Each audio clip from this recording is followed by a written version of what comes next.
कृष्णा, मैं अपने विश के साथ एक बार पुनः तैयार हूँ। मात्र 3 दिन, 3 दिन में मैं तुम्हारा अंत कर दूंगी।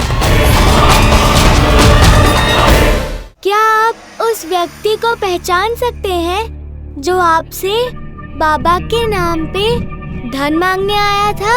हाँ हाँ बिल्कुल।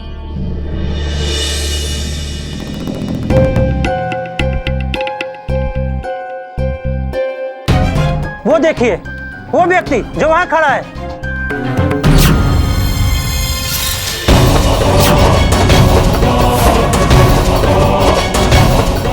हाँ, यही तो है वो व्यक्ति जो कल रात्रि में मेरे पास आया था। किंतु मैं तो इसे नहीं जानता और ना ही इसे धन लेने हेतु आप लोगों के पास भेजा था।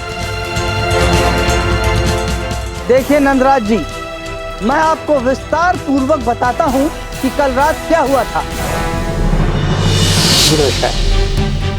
जी, मुझे गोकुल गांव के प्रमुख नंद जी ने भेजा है। गोकुल के एक भाग में भूकंप के कारण भारी क्षति हुई है, जिससे गोकुल वासियों का जीवन अस्त व्यस्त हो गया है। इस समय गोकुल को सहायता की आवश्यकता है। इस कारण नंद ने मुझे आपसे 50 बोरी चावल के साथ धन लाने को कहा है। ये देखिए नंद द्वारा भेजा गया संदेश।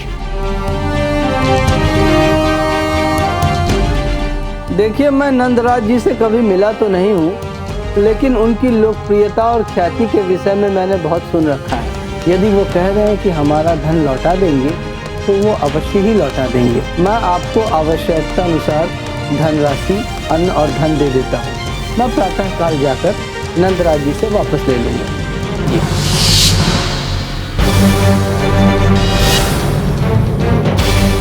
ठीक वैसा ही मेरे साथ भी हुआ था। रात्रि को जब मैंने द्वार खोला तो गोकुल पर विपदा आई है।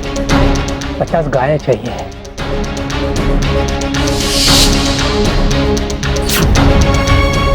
हाँ, मेरे साथ भी यही घटना घटी थी।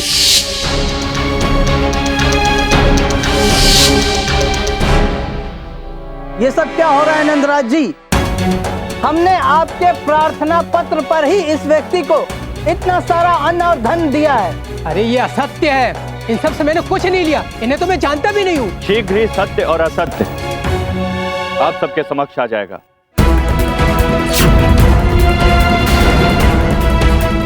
शंभू जी नंदराज। जाओ इसके घर जाकर देखो, धन और अनाज इसने घर में ही छिपाया होगा। जी नंदराज। जब नंद जी ने तुम्हें भेजा ही नहीं था तो तुमने हम सब से इतना सारा अन्न धन क्यों लिया? अब चाहे कुछ भी हो, तुम्हें वो सारा अन्न और धन हम सबको वापस लौटाना ही होगा। अरे जब मैंने कुछ लिया ही नहीं तो लौटाऊंगा कैसे? तू ऐसे नहीं मानेगा। लौटाओ हमारा धन। मैं सत्य कह रहा हूँ, मैंने कुछ नहीं किया है। झूठ बोल रहा है तू। अरे ये सत्य है। मैं तो कल रात्रि के दूसरे पहर में गोकुल में चोरी करने के कार में बैठा था।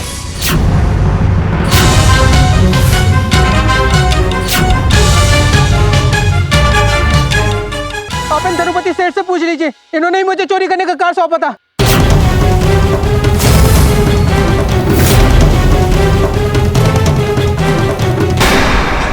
क्यों सेठ जी, आप ही तो नंद के बालकों को फंसाना चाहते थे ना?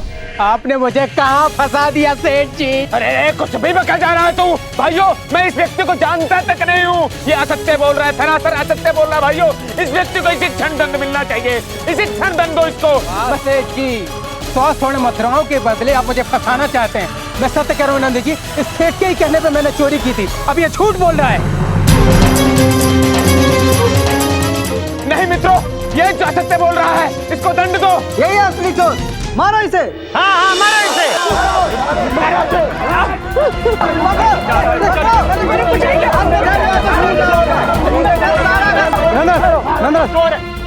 नंदराज, ये व्यक्ति चोर है। इसके घर से मुझे 50 बोरी चावल, 50 भैंस और 50 गाय मिली है।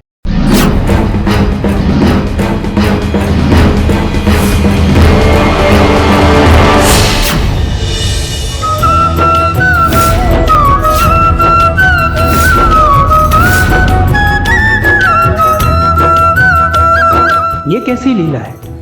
ये लीला तुम दोनों को याद नहीं रहेगी।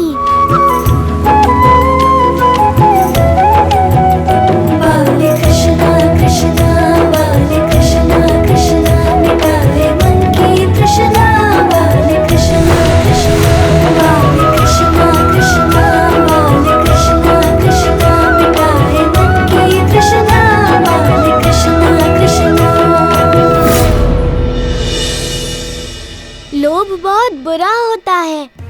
अब इस लोभ का दंड भुगतने के लिए तैयार हो जाओ दोनों।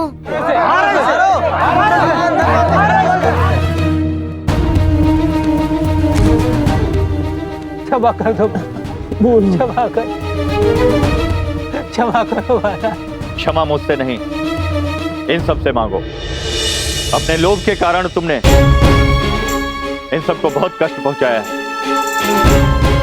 ले जाओ इसे और इन तीनों महाजनों का अन्न, धन और सामान लौटा दो। गोकुल प्रमुख नंदराज की, गोकुल प्रमुख नंदराज की, गोकुल प्रमुख नंदराज की, जय श्री नंदराज की, जय श्री नंदराज की।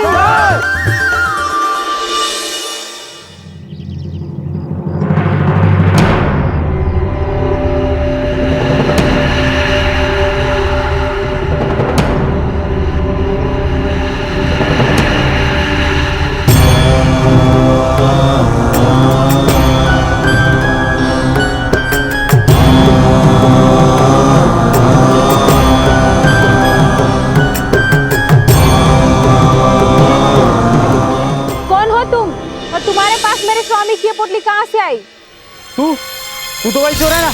सत्य सामने आने के बाद भी तुझमें लज्जा नहीं आई और तू तेरी कुदृष्टि मेरे धन पे जमा रहा है।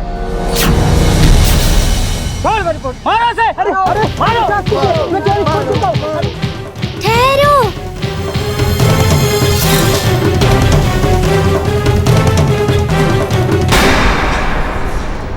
आप जैसा सोच रहे हैं वैसा नहीं है। ये तो आपकी गिरी हुई पोटली उठाकर आपको दे रहा था।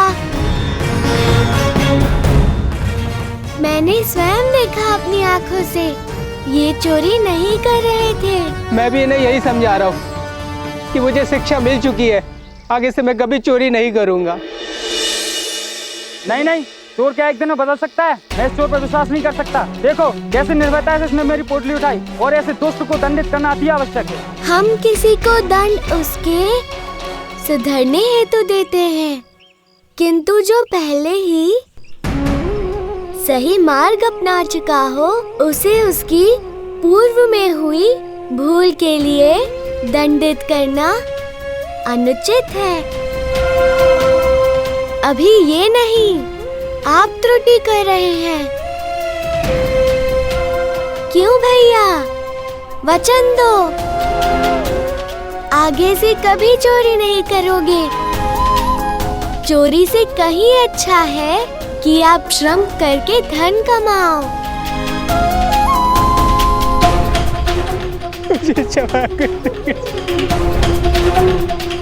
मैंने तुम्हें, तुम्हारे परिवार को इतनी दुविधा में डाला, तुमने मेरी मदद की। अब से मैं श्रम करके एक सम्मान पूर्वक जीवन जीऊंगा। देखिए, ये व्यक्ति स्वयं सही मार्ग पर आना चाहता है, तो क्या हम सबका कर्तव्य ये नहीं है कि हम सब इसका इस कार्य में साथ दें? हाँ, कान्हा ठीक कह रहा है। हमें इसे सुधरने का एक अवसर जरूर देना चाहिए।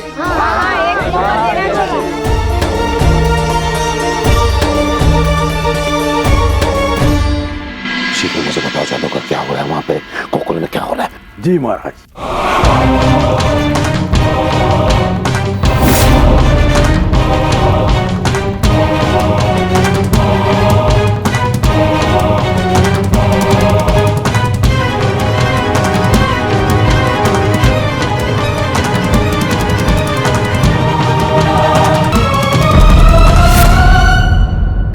क्या कर रहे हो तुम? मैया ने देख लिया तो इसे तुम्हारी उद्दंडता समझेगी और इस कन्या को घर में ना पाया तो सब चिंतित हो जाएंगे। फिर मैया अवश्य तुम पर संदेह करेगी। चिंता मत कीजिए दाऊ, कुछ नहीं होगा। मैं शीघ्र लौट आऊंगा। तुम्हारी लीला तुम ही जानो, किंतु तुम्हारी चिंता मुझे सदैव लगेगी।